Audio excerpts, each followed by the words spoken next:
Toda noite, não importando o tempo, exatamente às 3h03 da madrugada, o assobio começa nas proximidades da casa dos Carson, passa pela nossa casa e segue rumo ao fim da rua sem saída, onde desaparece. Ninguém sabe quem é o assobiador. Ninguém tem coragem de olhar. Quando minha irmã Nola nasceu com sérios problemas respiratórios, meus pais resolveram mudar para uma casa em um condomínio residencial mais próximo do hospital. No dia que mudamos, um comitê de recepção formado por 4 moradores apareceu com uma caçarola de macarrão, uma cesta de presentes e uma pasta manila. Depois de tudo entregue e alguns minutos de conversa, os 4 pediram para conversar em particular. E eu fui enviado ao quarto, de onde ainda pude ouvir tudo o que falavam. O comitê ressaltou o quanto a vila era especial, afortunada e o quanto os moradores eram abençoados de uma maneira incomparável e inexplicável. Logo em seguida, falaram de algo ainda mais inexplicável. De um estranho assobio que começa toda madrugada exatamente às 3h03 e acaba às 3h05 em ponto. Os nossos novos vizinhos avisaram os meus pais que o assobiador não incomoda ninguém, desde que fosse respeitado e não olhássemos para ver quem assobiava. Segundo o comitê, quem desobedece e olha acaba sofrendo trágicas consequências. Tudo de ruim e errado acontece para a família. Na pasta manila entregue aos meus pais estavam recortes de jornais sobre acidentes fatais e vidas destruídas. Nem todos morrem, porém os que conseguem escapar acabam vivendo uma vida vazia, sem sentido e cheia de infortúnios, disse o chefe do comitê. Mamãe parecia não levar a sério o que diziam. Até pensou que tudo não passava de uma prank que pregava aos novos moradores. A um certo ponto, mamãe chegou a acusar o comitê de tentar nos assustar da nossa casa e de racismo por papai ser um estrangeiro. Papai, no entanto, calmo como sempre foi, disse que acreditava no que o comitê dizia, pois coisas estranhas também aconteciam em seu país e eram contadas por seus pais.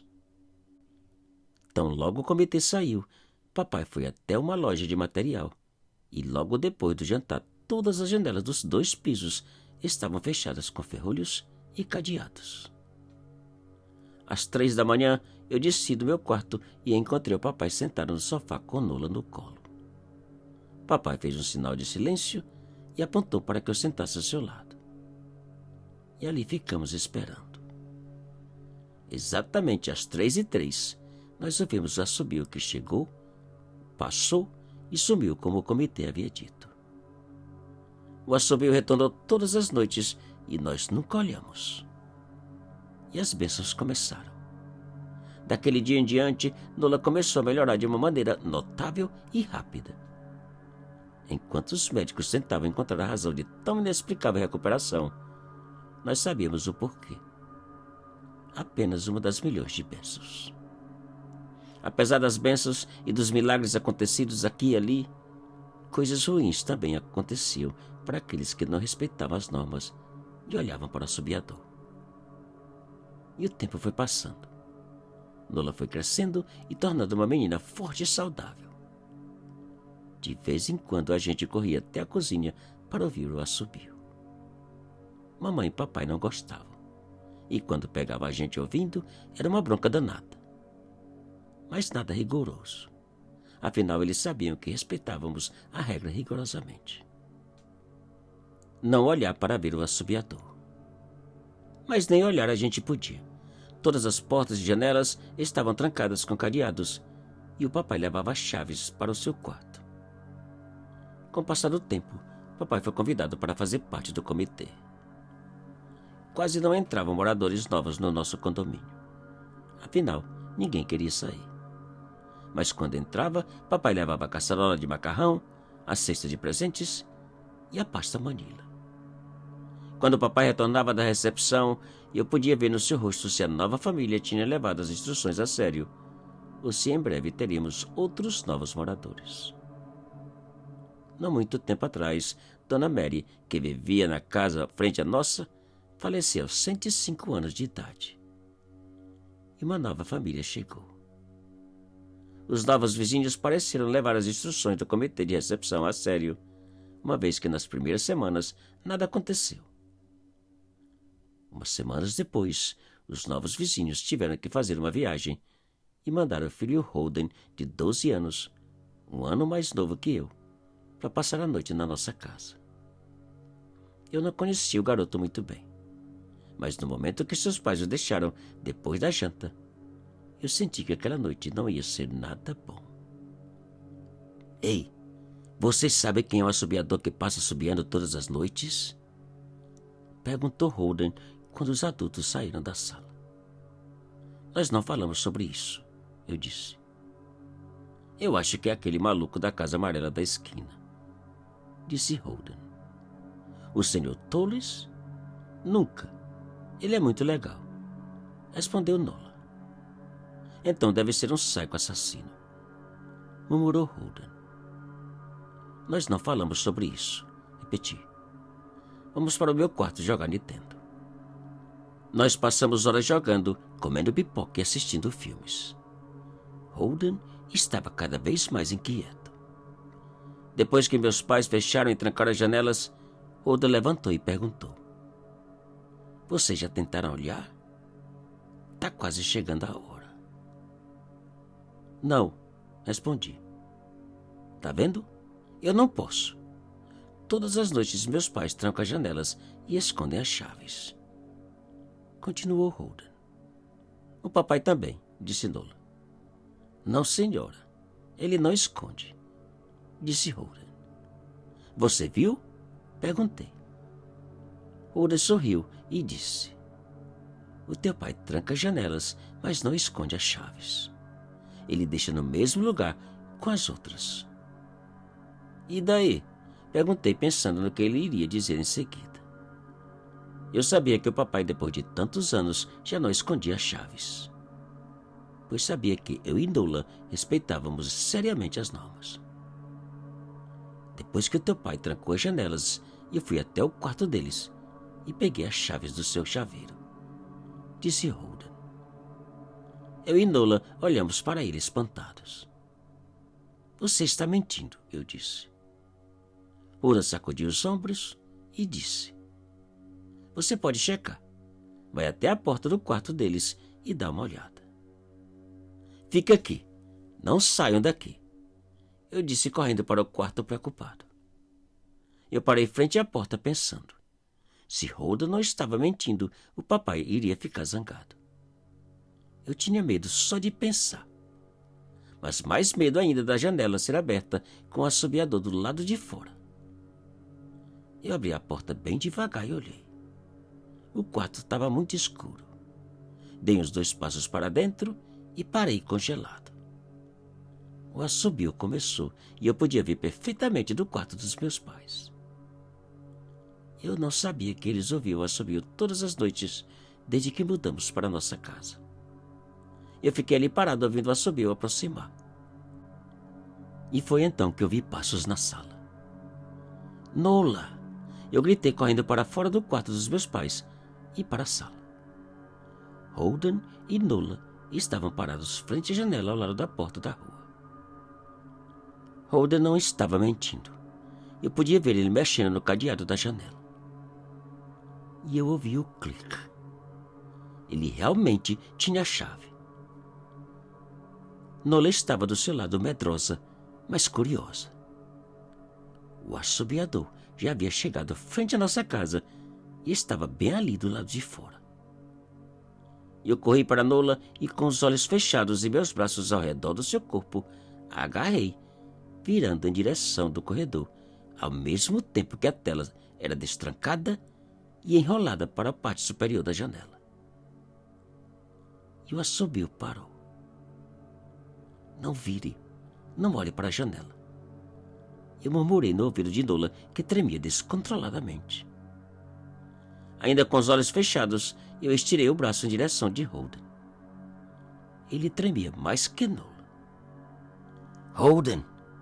Chamei em voz baixa. Holden não respondeu. Eu estirei o braço o máximo que pude, buscando pela corda da tela. Eu podia sentir o frio do vidro da janela, mais do que devia estar naquela época do ano.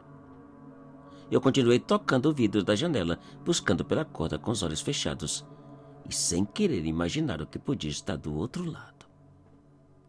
Finalmente, eu encontrei a corda e puxei. A tela fechou.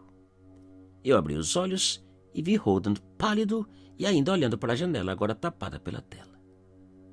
Holden. Chamei. Nada. Holden. Chamei outra vez. Dessa vez ele olhou na minha direção e gritou. Naquele instante as luzes da sala acenderam e eu ouvi os passos dos meus pais correndo em nossa direção. Eu nem sequer olhei para eles. Continuei olhando para Holden. Seu rosto estava pálido, branco como algodão. Ele tinha mordido seus lábios de tal maneira que sangue escorria sobre o seu queixo. O que aconteceu? Perguntou papai às minhas costas. Eu virei para ele e respondi apontando para Holden. Ele olhou. Eu nunca tinha visto papai medroso. Naquela noite, sim. O terror em seu rosto era indescritível. Só ele? Perguntou papai com a voz trêmula. Eu sacudi a cabeça que sim. Naquele instante, ouvimos uma batida na porta. Nós ficamos apavorados sem saber o que fazer. Não responda, disse mamãe parada na entrada da sala. Eu sempre pensei que a mamãe não acreditava no sobiador. Naquela noite tudo mudou. Nós todos acreditávamos. E outra batida mais forte na porta. Por favor, não abra, disse Holden implorando.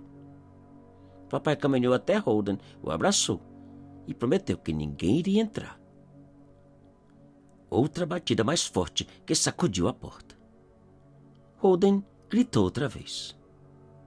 A mamãe abraçou eu e Nola, tentando controlar o nosso pavor.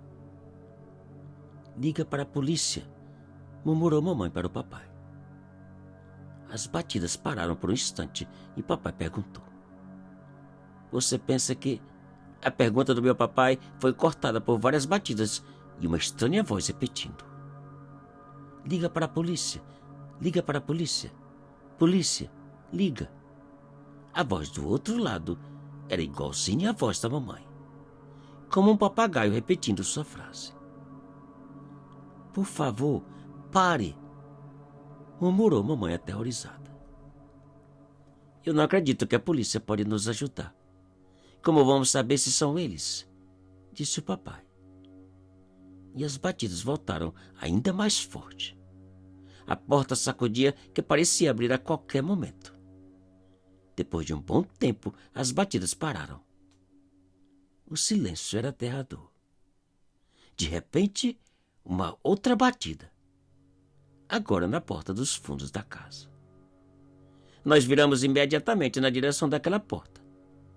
E a situação piorou. As batidas retornaram à porta principal. Naquela e na porta dos fundos. Ida e volta. Mais fortes e mais aterradoras. Logo depois, outras batidas começaram nas janelas e nas paredes. Era como se a gente estivesse no centro de vários tambores, tocados por várias pessoas. Pare, chega! Gritou Holden. As batidas pararam. Eu não vou contar. Eu prometo não dizer a ninguém o que vi. Gritou Holden, desesperado. Nós ficamos calados por quase um minuto. E aí, ouvimos um tá-tá-tá bem suave no vidro da janela por onde Holden havia olhado. O tá-tá-tá na janela continuou por todo o resto da noite e somente parou por volta das 7 da manhã, quando o sol começava a sair. Depois de umas 2 horas esperando, papai pediu que subíssemos para um dos quartos e abriu a tela de uma das janelas.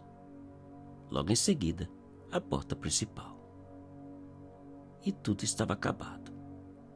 Tudo estava ok, gritou papai para alívio de todos. Por volta do meio-dia, os pais de Holden retornaram e meus pais foram levá-lo até sua casa. Naquela noite, eu, Meus pais e Nola dormimos no mesmo quarto. As batidas jamais voltaram a bater. Depois daquele dia, Holden e seus pais somente voltaram a aparecer na quinta-feira, quando o caminhão de mudança parou na entrada de sua casa. Eu e Nola passamos a tarde olhando eles carregarem o caminhão. Os três tinham o mesmo semblante pálido e um olhar triste, como se a luz da vida tivesse sido sugada dos seus corpos. Mesmo da distância, eu podia sentir que algo estava estranhamente diferente. Holden e sua família desapareceram antes do entardecer. Eu fiquei lembrando do que o comitê de recepção disse a meus pais quando chegamos. Nem todos que vêm sob a dor morrem. Porém, aqueles que sobrevivem perdem a luz da vida e passam a viver uma vida vazia e sem sentido, onde os infortúnios são constantes e infinitos. Nós ainda vivemos na mesma casa e no mesmo condomínio residencial. E continuamos a ouvir o assobiador passar assobiando todas as noites, às 3h03 da madrugada. Os meus pais já não recebem familiares ou amigos para passarem a noite. As chaves das portas e das janelas agora são escondidas. Muito bem escondidas por papai. Não por medo de eu ou Nola resolver olhar, mas pelo fato de que certas coisas o melhor a fazer é assegurarmos que nunca sejam vistas.